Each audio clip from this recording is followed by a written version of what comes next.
जय श्री राधे कृष्ण। आप सभी का आपके अपने YouTube चैनल पे बहुत बहुत स्वागत है।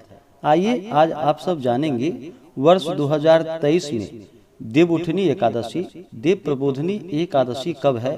तो जानेंगे व्रत के शुभ मुहूर्त के बारे में, व्रत का पारण कब किया जाएगा, व्रत किस दिन धारण किया जाएगा, व्रत के महत्व के बारे में, नियमों के बारे में। आप सभी भक्तों को देवउठनी एकादशी व्रत की ढेर सारी शुभकामनाएं। आप सभी के जीवन में लक्ष्मी नारायण की कृपा से आप सभी को सभी प्रकार के सुख और समृद्धि की प्राप्ति हो। कार्तिक माह के शुक्ल पक्ष की एकादशी तिथि के दिन देवउठनी एकादशी, देव प्रबोधनी एकादशी का व्रत किया जाता है। भगवान विष्णु जो कि 4 महीनों के लिए योग निद्रा में चले जाते हैं चतुर्मास के दौरान, और फिर देवउठनी एकादशी कार्तिक माह के शुक्ल पक्ष की एकादशी तिथि के दिन देवों का प्रबोधन किया जाता है। इस दिन भगवान विष्णु जो कि जागृत होते हैं और इस दिन के बाद से सभी प्रकार के जितने भी 4 महीनों के लिए शुभ तथा मांगलिक कार्य बंद हो जाते हैं वो सभी शुरू हो जाते हैं। यह एकादशी का व्रत जो कि बड़ा ही पुण्य फलदायी माना गया है। जो भी भक्त सच्ची श्रद्धा के साथ, नियम और निष्ठा के साथ देवउठनी एकादशी के दिन इस दिन भगवान विष्णु माता लक्ष्मी का पूजन करते हैं, कथा श्रवण करते हैं, व्रत में नियमों का पालन करते हैं, भगवान की आरती करते हैं, तो इस व्रत के प्रभाव से जो कि 1000 अश्वमेध यज्ञ के बराबर पुण्य फलों की प्राप्ति होती है तथा 1000 राजसु यज्ञ करने का पुण्य फल प्राप्त होता है। एकादशी का व्रत जो कि सभी प्रकार के पापों को नष्ट करने वाली है। जब व्यक्ति के पाप और ताप नष्ट होते हैं तभी उनके पुण्यों का उदय हो पाता है, तभी जाकर के सांसारिक सुखों की प्राप्ति हो पाती है।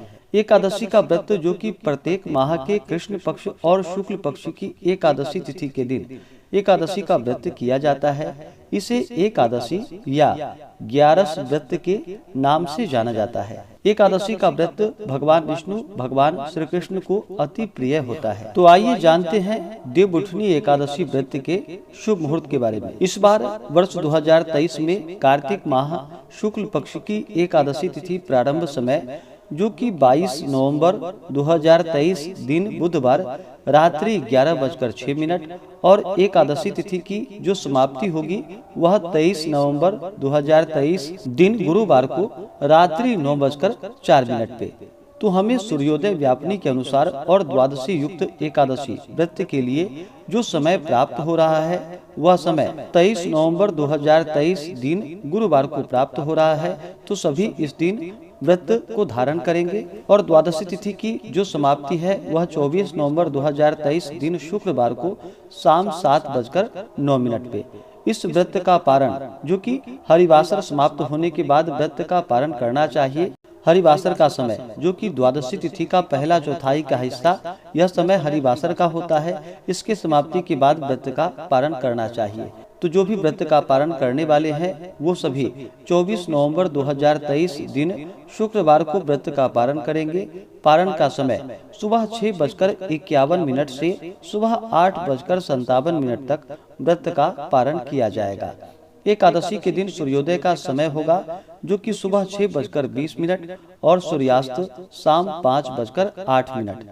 23 नवंबर को राहु काल का जो समय है वह समय दोपहर 1:05 से दोपहर 2:26 तक होगा और 24 नवंबर को सुबह 10:23 से सुबह 11:45 तक राहु काल का समय होगा। राहु काल समय के दौरान कोई भी शुभ कार्य या नया कार्य नहीं करना चाहिए, यह लाभप्रद नहीं होता है, इस बात का ध्यान रखिए। योग जो कि बड़ा ही अच्छा योग इस बार बन रहा है जो कि अनंत फलदायी माना गया है।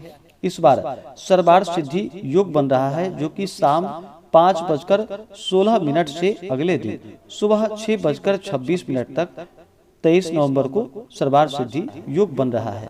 नक्षत्र जो कि उत्तर भाद्रपद नक्षत्र शाम 5:16 तक होगा। उसके बाद रेवती नक्षत्र जो भी एकादशी का व्रत करते हैं उन्हें एकादशी व्रत के लिए, जो कि दशमी के दिन से ही व्रत में नियमों का पालन करना चाहिए। दशमी तिथि के दिन सूर्यास्त होने से पहले ही भोजन ग्रहण कर लेनी चाहिए। उसके बाद दांतों को अच्छे प्रकार से साफ करके रात्रि में ब्रह्मचर्य का पालन करते हुए एकादशी व्रत भगवान विष्णु का स्मरण करते हुए सोना चाहिए। और एकादशी की सुबह ब्रह्म मुहूर्त में उठ करके नित्य क्रियाओं से निवृत्त होकर के गंगा नदी में या घर के नहाने के पानी में थोड़ा सा गंगा जल मिला करके स्नान करना चाहिए। शुद्ध वस्त्र धारण करना चाहिए। व्रत का संकल्प लेना चाहिए। भगवान विष्णु से प्रार्थना करनी चाहिए कि हे भगवान विष्णु, हे माता लक्ष्मी, आज मैं देव उठनी एकादशी का, देव प्रबोधनी एकादशी का व्रत करने जा रहा हूँ या करने जा रही हूँ। इस प्रकार से भगवान से प्रार्थना करनी चाहिए। और इस दिन, जो कि दिन रात्रि उपवास रहते हुए व्रत को धारण करना चाहिए। जो उपवास नहीं रह पाते हों, जिनका स्वास्थ्य सही ना हो, तो आप एक समय फलाहार ग्रहण करके व्रत को धारण कर सकते हैं।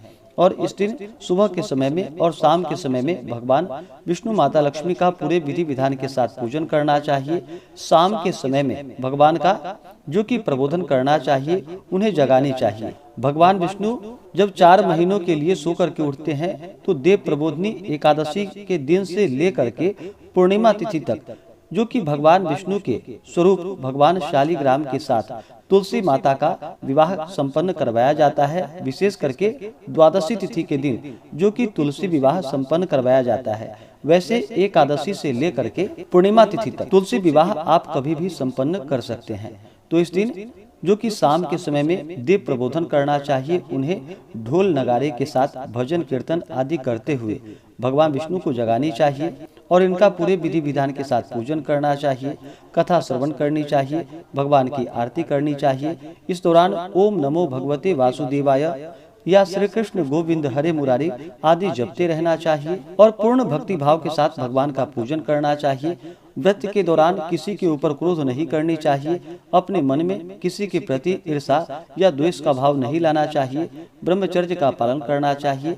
अपने से बड़ों का सदा ही आदर और सम्मान करना चाहिए। एकादशी की रात्रि जहाँ तक हो सके जागरण करते हुए समय को व्यतीत करना चाहिए और द्वादशी की सुबह उठ करके नित्य क्रियाओं से निवृत्त होकर के गंगा नदी में या घर के नहाने के पानी में थोड़ा सा गंगा जल मिला करके स्नान करके शुद्ध वस्त्र धारण करके भगवान का पूजन और आरती संपन्न करके ब्राह्मणों को भोजन करवानी चाहिए। ब्राह्मणों को दान और दक्षिणा देनी चाहिए और फिर समय के अनुसार व्रत का पारण करना चाहिए। इस प्रकार व्रत को धारण करने से भगवान विष्णु अपने भक्तों पर अति प्रसन्न होते हैं, अपने भक्तों के सभी प्रकार के पापों को नष्ट कर देते हैं तथा सुख और समृद्धि का आशीर्वाद प्रदान करते हैं।